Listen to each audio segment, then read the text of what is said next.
Okay guys, I wasn't going to do a video, but I've just unboxed this and I couldn't believe it, so I've had to do one. So basically I've unboxed it, and I've unwrapped it now, but inside was two massive rolls of bubble wrap. That's one roll. And then another roll, but there's nothing in it. So I've unwrapped it all. I can't believe how much bubble wrap there is. And then inside I've got two packages. Now these were in each of the rolls. That is a power supply. And then in here, just doing this one-handed, bought this off eBay. It's nothing fantastic. So this little box of tricks, it's a SCART box. It's 9-volt powered. Just a bit focus, there we go.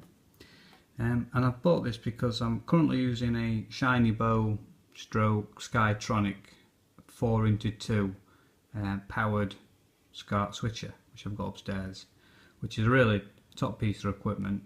Quite a few YouTubers use them. But I've been after a 6x2 for ages and I just cannot get one. You can still buy them new from Europe, but they go for a really expensive price. And I'm not really keen about spending over £100 on a SCART switcher. So because I've just picked up another retro games console, which is in the other box, I'm having to try and get another SCART switcher to try and double my inputs from 4 to 5.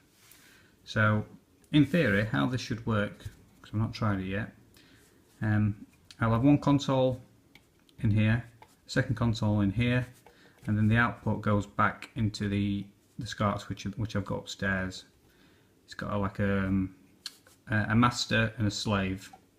That's the easiest way to explain it. And whenever the master is turned on, so if it's a PlayStation 2, if that's turned on, that will then output to the SCART switcher, which is on input number 4, so that will work. And as soon as that's turned off, the control then goes to the slave. So if I've got the retro games console on there, that will then display into input number 4. It's probably be easier to show you upstairs once I've got it all rigged up. But it's supposed to be quite good. It's got quite good reviews. And I did think about getting just one of those push button ones, but the best thing about this is I can plug it in behind the console cabinet and just basically leave it. There's no buttons to press. It just works on when you turn the games consoles on.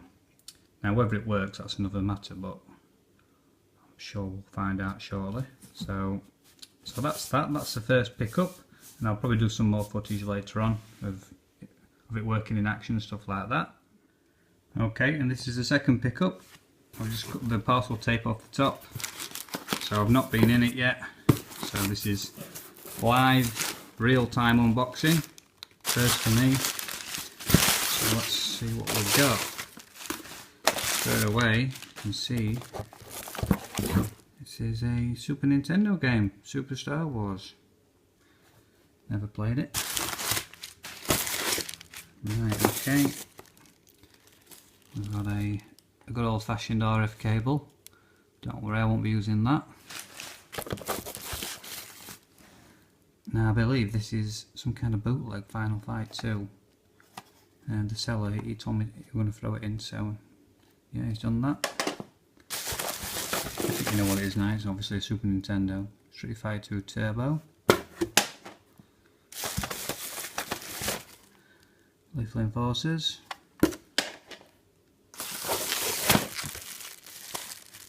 Controller.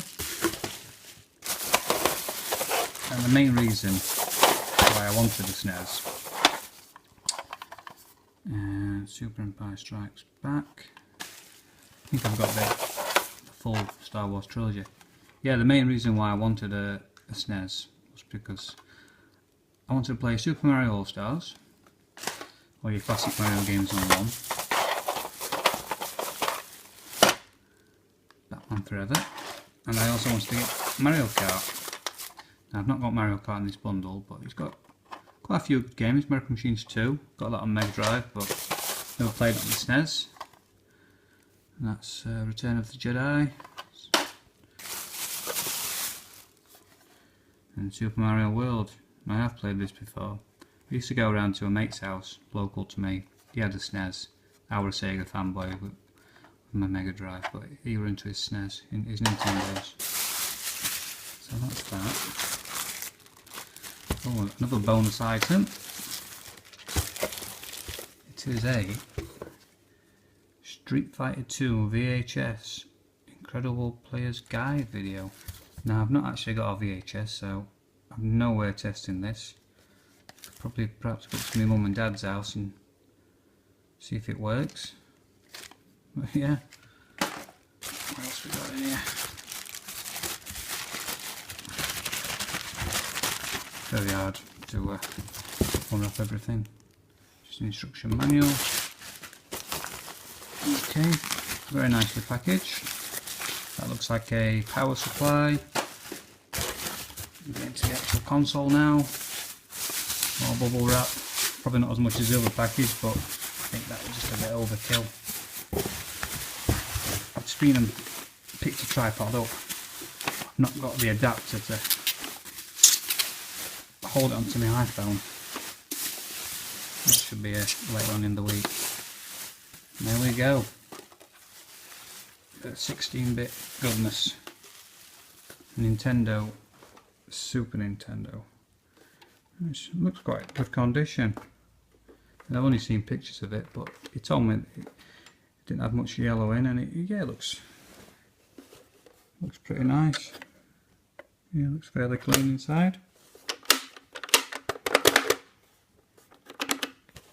Yeah, I've just got an RGB cable that's arrived this morning as well, so I can try that with the new SCART switcher box. So yeah, I'll probably do a bit of editing now, and I'll show you it up and running upstairs in the games room. Okay guys, we're up in the games room. Again, it's like a greenhouse up here, so I don't want to be up here too long. I'm sweating like mad.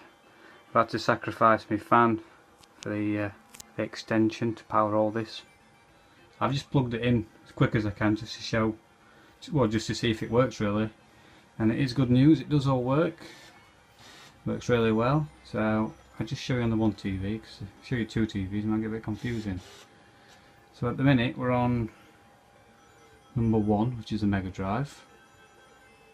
So if I turn to input number 2, Neo Geo. Input number 3 is Dreamcast. Input number 4 is PlayStation 2, I believe. Now you can see the SCART switcher in the middle. It's just a 4x2. Now I've added the new SCART box from eBay. I've plugged that in and plumbed it in with some more SCARTs. Wired the Super Nintendo up to it. So at the minute I've got the PlayStation 2 playing, but if I turn power on the console, it then fires up the SNES. So that's brilliant, it works fantastic, it's a really good picture. I'll just put it on both sets. There we go, that's both sets up and running. And then you turn it off, it goes back to the PlayStation 2. So I've now effectively got a 5x2 SCART switcher, and I can plug that. I'm going to plug this in behind the games cabinet, and so I won't see that again. That will just live behind, all the wires will go behind, and it will just look like that, nice and neat. And I've got a Super Nintendo. So I'll just turn that back on again. There we go. That fires up. There we go, we're rocking a Super Nintendo. So hopefully it's not being too boring. I'm hoping to do some more gameplay videos because I've got a tripod. I'm just waiting for my iPhone adapter thingamajig, and I'll try and get some more. We'll start doing some gameplay videos. But yeah, that's it for now. I think I'm going to have a quick go on this, and then I'll be out in the garden. I'm going to make a start on cutting the grass, because again it's like the Amazon rainforest. Okay guys, cheers.